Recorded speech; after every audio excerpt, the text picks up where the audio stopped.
All right, so welcome back. This is part two of our daily Bible with Chris today. We had our daily Bible reading where we go through 5 chapters of the Bible, and we read Second Chronicles 25 through 29. So I would encourage you, if you've not already done that, either watch the video along with me or read those 5 chapters, to go back and do that first before listening to this, because we're going to go through it and just give a little bit further explanation and kind of go through what we read and maybe provide a little bit of context and commentary. Again, not deep dive, but a little bit of at least below the surface a little bit.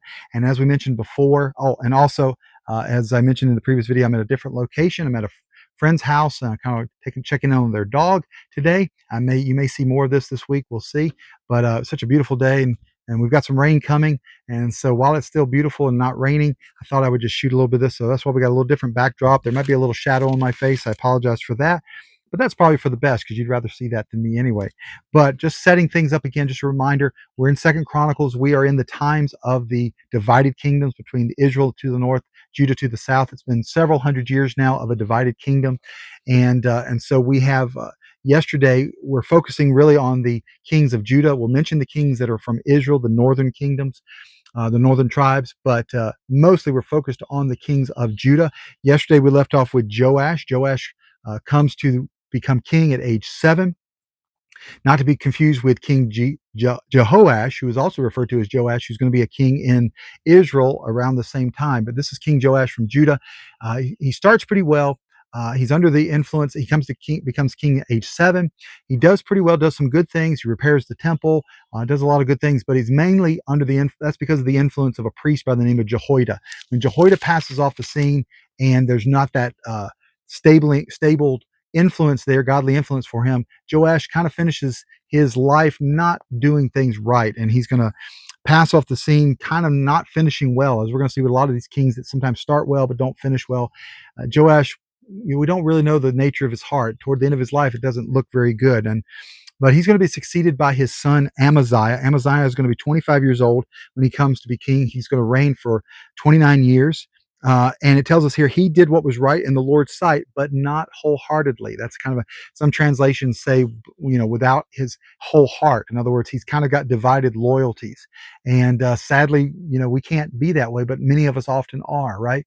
We say we follow Christ, but then we follow all these other things as well. But we're supposed to be 100% following and obeying and trusting God, and serving him with our whole heart. Trust in the Lord with all your heart, and lean not in your own understanding in all your ways, right? Your whole heart, all your ways, acknowledge him, and he will what? Direct your paths, or make your path straight. But Amaziah is going to start pretty well. He's going to do what is right, but again, his heart's not completely there. And he's going to get some vengeance. If you remember, Joash is killed in his own sickbed by some of his servants. And so Amaziah is going to seek to bring vengeance and to bring justice. And so he finds the killers of his father, and he then has them executed, but he doesn't touch the children of those who were guilty. And this is in keeping with the Levitical law, that the father was guilty, the children was guilty, but not the children because of the father, or the father because of the children. As it was the common practice in ancient days, you killed the entire family when somebody did something wrong. So we see him being obedient there. We're going to see he's going to go to war against Edom. Edom is of course the descendants of the kingdom of Edom, is the descendants of Esau, and they're kind of like a subservient vassal state to Judah and Israel at this point. But Edom has rebelled. We've already talked about that a little bit. They're in a state of rebellion. They've put their own king on the throne, and so we're going to see that they're going to have a conflict with each other, and he's not only going to take his army of about 300,000 men, meaning Amaziah, he's also going to hire 100,000 warriors from Israel, specifically from the tribe of Ephraim. So basically, he hires Israeli or Israelite mercenaries to come fight with him. However, God sends a prophet, the man of God, and tells Amaziah that not to let these Ephraimites to go with them because of the wickedness of the kingdom of Israel. God would not bless his venture if he took them. And of course, it says here that he had paid 7,500 pounds of silver to pay off these mercenary soldiers from Ephraim. And Amaziah is going to say, I've already spent the money. What about that? And the man of God's going to say, if you do what is right, God will give you much more than what you've paid for them.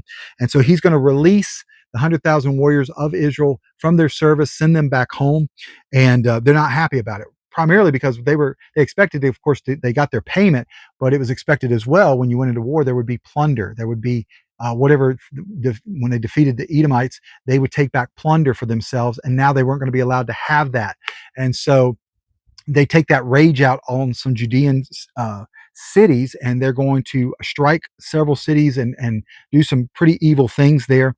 But we see that Amaziah is going to fight in the area of the Salt Valley, the valley near the Dead Sea, and he's going to him and his army kill 10,000 of the Serites, the Edomites, and the Judahites capture 10,000 alive, and they very I guess they do something very different. Different. They throw them off of a cliff and kill all 10,000 of these surviving of these Jerites. So no prisoners. They're not taking anyone alive. And so we see here again the division of Israelites that Amaziah sent back. They're going to raid. They're going to do all these things. But we're going to see, unfortunately, Amaziah, who had done what was right in the sight of the Lord, he's going to bring back the gods of the Edomites, some of these false idols, and for whatever reason, he begins to worship the false idols. Now, keep in mind, and the man of God, the prophet's going to tell him, "Why are you serving these false idols, false gods who could not protect the Edomites from you? Because the Lord, the God of Israel, God Jehovah, was with you. Why are you serving these gods who couldn't protect the Edomites?" And there's not really a good answer for that. And and Amaziah is going to get upset with the prophet, and he says, because you've done this, you're going to pay the price for this. And Amaziah becomes a little full of himself. He gets his victory over Edom. He thinks now he's unstoppable. He's got a very large army. If you remember from our reading through Second Kings, at this time the kingdom of Israel has a much smaller, reduced army. I think it says it only had about 10,000 foot soldiers at this time, because they had their own issues with the Assyrians and Syrians and such, and so they're in a weakened state. So Amaziah sees himself in a position of strength, and so he's going to threaten to invade Israel. The king Jehoash, or Joash of Israel, not Amaziah's father, but a different king Jehoash, or different king Joash, is going to basically say, you're like a thistle coming against a cedar in Lebanon. You're like a wild animal. This going to be that's going to come along, and I'm like a wild animal. I'm going to come along and trample you. And basically, he's telling Amaziah, "You're a little full of yourself. Don't come invade me. Enjoy the spoils of your victory of Edom, but stay home." But Amaziah is not going to listen, and he's going to go to battle against the king of Israel. And God is not going to be with him in this venture. And in fact, Amaziah's forces are defeated. They're driven back all the way to Jerusalem, and about 200 yards of the wall around Jerusalem is torn down. It's raided. It's plundered. They're going to take all this gold and silver and all these things back. That were found at Obed-Edom, going all the way back to when David had brought the Ark of the Covenant out of the home of Obed-Edom. They're going to take these things back to Samaria, which is the capital at this point of the northern kingdom of the kingdom of Israel.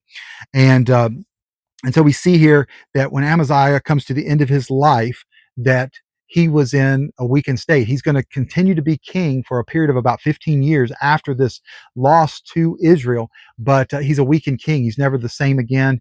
He's king over a battered, defeated Judah, a battered city of Jerusalem, and in fact, because of this, some of his men, just like his own father, some of his own men are going to turn against him in the city of Lachish. He's going to flee. There's a conspiracy against Amaziah. He's going to flee Jerusalem. He's going to head to this city called Lachish, and they're going to catch up with him, and he's going to be put to death in the city of Lachish, and he is buried in the city there in Judah. So starts well, but again, that divided heart that he had leads him to ultimately not finish well and be killed, just like his father Joash. And then in chapter 26, we get King Azariah, or as he's mentioned here, King Uzziah. He is 16 years of age when he becomes king, and he is going to be a very talented king. But also he's going to have some issues in his life, but a very, very talented king. But he's 16 years old. He's going to reign for 52 years. I think the second longest reign of any of the kings of Judah. I think Manasseh is 55 years. He's the only one that reigns longer than Uzziah. I think that's right.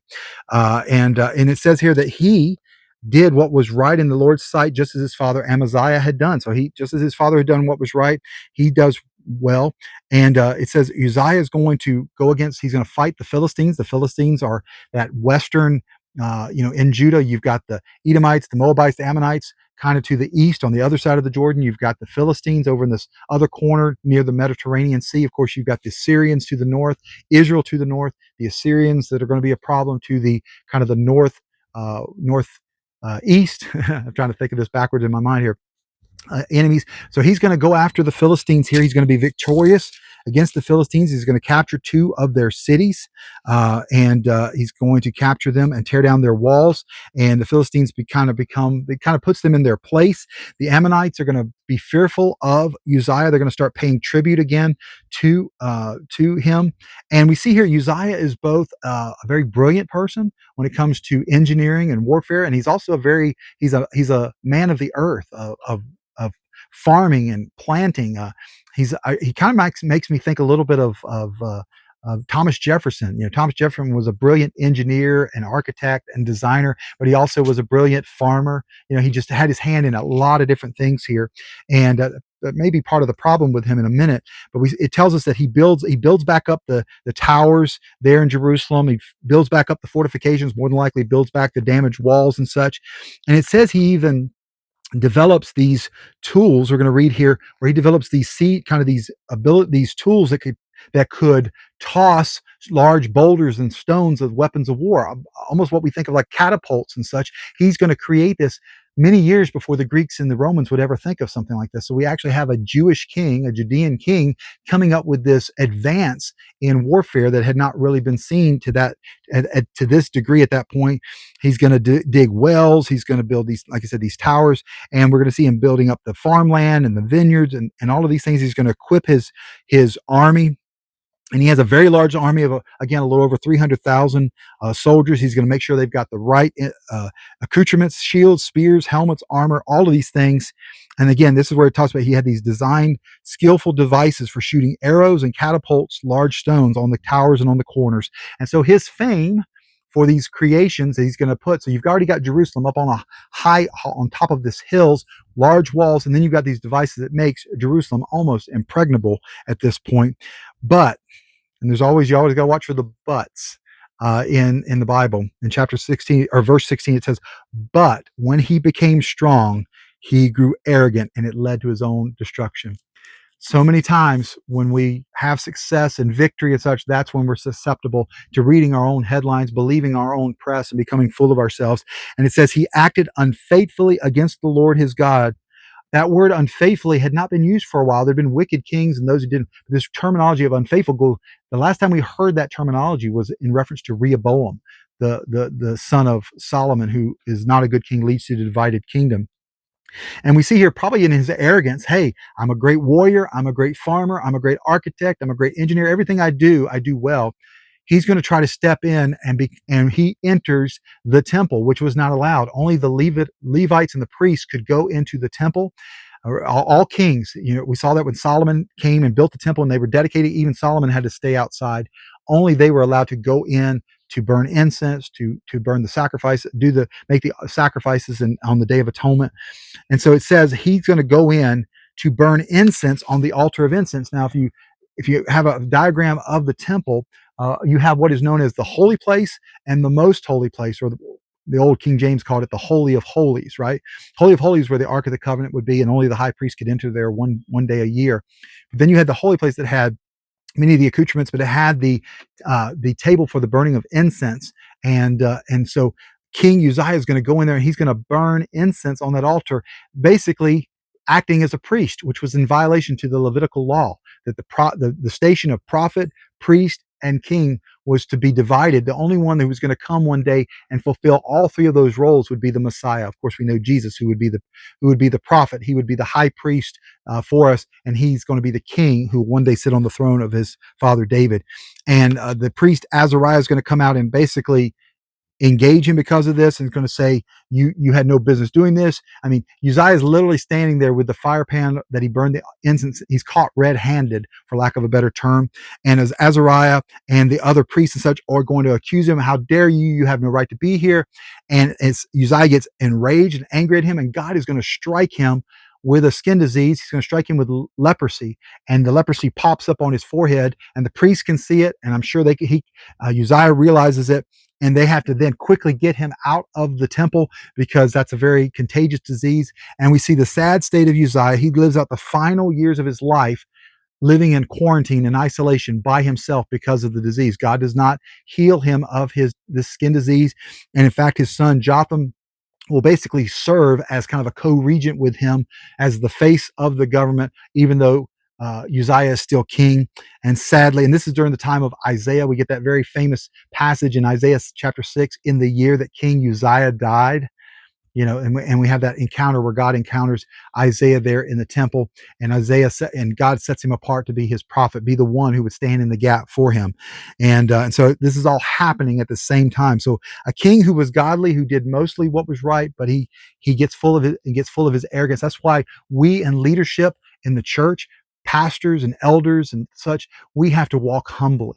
We have to walk humbly before our God. We have to be like Jesus. We're to be imitators of him, and Jesus was our humble, meek servant, not weak, okay, but humble and meek with our authority, any authority that God has given us, and not get full of our own headlines, get full of our own praise, and become arrogant and begin to do things the way we want to do, not the way God wants us to do. And so Uzziah passes off after a 52-year reign, and his son Jotham is 25 years old when he became king, and he reigned 16 years in Jerusalem. So he passes off as a fairly young man. And this is one of the shorter chapters in the book. There's only 9 verses here, but it tells us that he did what was right in the Lord's sight, just as his father Uzziah had done. In addition, he did not enter the Lord's sanctuary, but the people still behaved corruptly. So we see here, Jotham's going to learn the lesson. I'm not going to the temple like my dad. But unfortunately, the people of Judah, even though they have a godly king, are themselves working and being and acting wickedly. We see he's like his father, probably has this builder, architect kind of part of his personality, because he's going to build the upper gate of the Lord's temple. He's going to build on the wall. He's going to build cities in the hill countries. He's going to build fortresses and towers. So we see kind of a continuation of that here, and God's going to bless that. He's going to be victorious over the Ammonites, and he's going to require from them, they have to pay him tribute because of this. He's going to strengthen his position because he did not waver in obeying the Lord his God. And here's the interesting thing about Jotham. He's the only king we have in here in this reading of Chronicles that the chronicler writes nothing negative about him. He starts off good and he appears to finish good. But again, he passes off the scene, sadly, at a very young age. You wonder, why didn't the Lord extend but God had his plan. And it says, as for the rest of the events, they're recorded, and he's going to pass off the scene. He's going to be buried in the city of David, and then his son Ahaz will become king in his place. So Jotham, a very good king, a very godly king who starts well, finishes well. Sadly, though, I guess we could nitpick one failing. He doesn't raise a very good son, because in chapter 28, we see that King Ahaz is 20 years old when he becomes king. Now, just imagine that for a second. In our system here in the United States, you have to be at least 35 years of age to run for president. Could you imagine a 20-year-old becoming president, especially in this TikTok, Snapchat, social media era? No. I know a lot of 35-year-olds who have no business being president, much less 20-year-olds. But we see these kings, and we've talked about there's 7-year-olds and 8-year-olds that come to become king. But Ahaz is going to become king at age 20. He's going to reign for just 16 years, so about 36. He's going to die.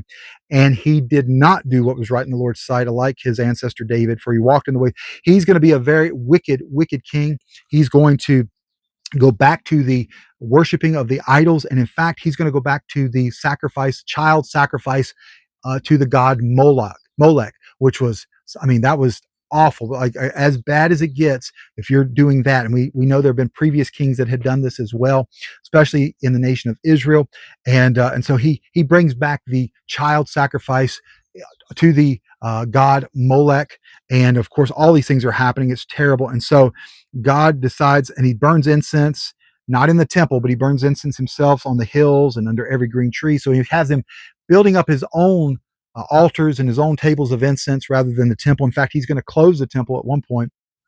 But God is going to hand over King Ahaz to the king of Aram, or the king of Syria. He attacks him and took many So the king of Aram is going to attack Judah, going to defeat Judah. He's going to take some captives back to Damascus. In fact, Ahaz himself will find himself in prison for a period of time. And so Ahaz was handed over to the king of Israel. The king of Israel at this time is a king by the name of Pekah, son of Remaliah. And we see here 120,000 So we have this kind of Israel alliance against Judah. More than likely, it was the idea they were going to try to defeat Judah and put the Syrian king on the throne of Judah, so that then you'd have Judah, Israel, Syria uniting against this threat of the Assyrians that are coming. But they are going to be somewhat victorious. We're going to see all of this happening, and we see 120,000 of Judah's army. Their army of about 300,000 is cut by a third. Over 200,000 women, sons and daughters are taken into captivity, into exile. There's plunder. All of this is pillaged. And the prophet of the Lord named Oded is there. He goes out to meet. So you have the nation of Israel and their partners, Aram, or the Arameans or the Syrians, are taking back 200,000 into bondage, into slavery, plus all the plunder and such. And so this prophet's going to come out. He's going to accuse them that, how dare you? It's one thing to be victorious, but now you're taking them into slavery. You're taking them back. You've plundered. You've done all these things. You plan to destroy the people of Judah and Jerusalem. And it says, are you not also guilty before the Lord your God? Listen to me and return the captives you took from your brothers, for the Lord's burning anger is on you. So in other words, you better let them go. Let them go back to Judah. This was part of God's punishment of Ahaz and Judah, but he didn't give you permission to take them into captivity. And so we see that they're going to decide, hey, we've already got enough guilt on ourselves. God is burning in his anger against us. And so they're going to leave the captives and the plunder and such. They're going to be released.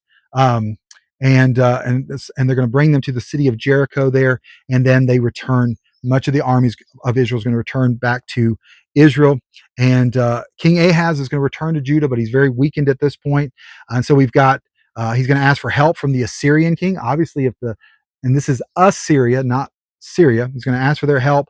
The Edomites are going to attack Judah. They're going to take captives. The Philistines are ready. So now all of a sudden you've got all these people that his predecessors, Jotham and Uzziah, had kind of had control over. Now they're breaking loose and rebelling and invading and raiding and all of this. And so the Lord humbled Judah because of King Ahaz. He threw off restraint in Judah and was unfaithful to the Lord. So rather than Ahaz being driven to his knees in repentance, he's going to double down. He's going to seek out the assistance of the Assyrian king Tiglath-Pileser, and Ahaz is going to go into the temple, plunder all the gold and silver out of the temple to buy off the Assyrian king. He's going to shut up the temple. He's going to set up his own altars throughout Judah to sacrifice to the gods, the foreign gods, the other gods, because they're like, if these foreign gods are helping the Edomites against me, they're helping the Philistines, they're helping these others against me, I'll worship them instead of the God. And so instead of turning to God, he's going to turn even harder and further away. And Ahaz is going to die. He dies a natural death, unlike some of the others. But sadly, he passes off. But thankfully, his reign is somewhat short, just 16 years, but he does a lot of damage to Judah. And then that leads us to chapter 29. King Hezekiah, one of the really good kings of Judah, is going to come on the scene. He's 25 again. When he comes, he's going to reign for 29 years. And it says he does what is right in the sight of the Lord. He's going to recognize quickly that the damage that's happened to Judah is a spiritual damage, that he needs to restore the temple. He needs to restore right worship. And so when we read through chapter 29, he's going to abandon all the wicked practices of Ahaz. The high places are taken down, as far as the idols are taken down. He's going to he's going to cleanse the temple. He's going to work to fix the temple. He wants to make a new covenant between the people of Judah and God, but he knows we've got to get all of these things right. He's like, don't be negligent. He's getting the Levites. He needs the Levites to help him. And so he's like, we turned our back on God because of Ahaz. We need to turn back to God. And so he has this process of cleansing, fixing, repairing the temple. Because remember, Ahaz had raided the temple. He had destroyed things. He'd broke up some of the utensils. He'd broken them into little pieces and such. And so he lists all of these Levites to help him. And we see them going in and literally cleansing the temple from top to bottom. That means physically cleaning and repairing and fixing, but I think it's also spiritually burning the right incense, burning the right offerings and such to the Lord. They're consecrating themselves. The people are consecrating themselves. And we see here a renewal of temple worship taking place under King Hezekiah. There's a worship service. They're singing, they're playing beautiful music. They're slaughtering sacrifices to the Lord. The blood is being splattered on the altars. We have the songs being sung. It's referred to as the song of the Lord, meaning there was probably a specific hymn that was known as the song of the Lord, a kind of a national hymn that they're singing, a national psalm that they're singing. They're worshiping the Lord. They're rejoicing. They're thanking him for his goodness. And in fact, the offerings from the people of the burnt offerings and such are so much that it says that the priest couldn't even handle the skinning of the burnt offerings. There's so many coming in that they have to get their Levite brothers to help them skin the animals, prepare them for the burning of the offerings. And so we have this beautiful overflow. We have a cleansing. We have basically a national repentance taking place. We have a cleansing of the temple, a cleansing of the hearts of the people. We have worship of God through music. We have that happening here, and then we have sacrifices taking place to the Lord. So we end and says so. So then we end that chapter 29. Then Hezekiah and all the people rejoiced after God had prepared the people, for it had come about so suddenly. God in His love and mercy and grace is going to turn. He's going to accept their sacrifice, accept their repentance, and we're going to see tomorrow even a continuation of some practices that had been abandoned. Even the Passover had not been celebrated in hundreds of years. Even during the time of David, Passover wasn't being celebrated. We're going to see that reestablished. So that's where we pick up. So we're going to have a couple of chapters here of Hezekiah's reign, a good and godly king. So there you go. It brings us up to it. Tomorrow, we'll start back tomorrow in 2 Chronicles chapter 30. Thank you for joining me today. God bless you. And again, if you're watching this on YouTube, give us a good like, subscribe to the channel if you haven't already. Feel free to share, comment, and we'll see you tomorrow back here for 2 Chronicles chapter 30. God bless you. See you then.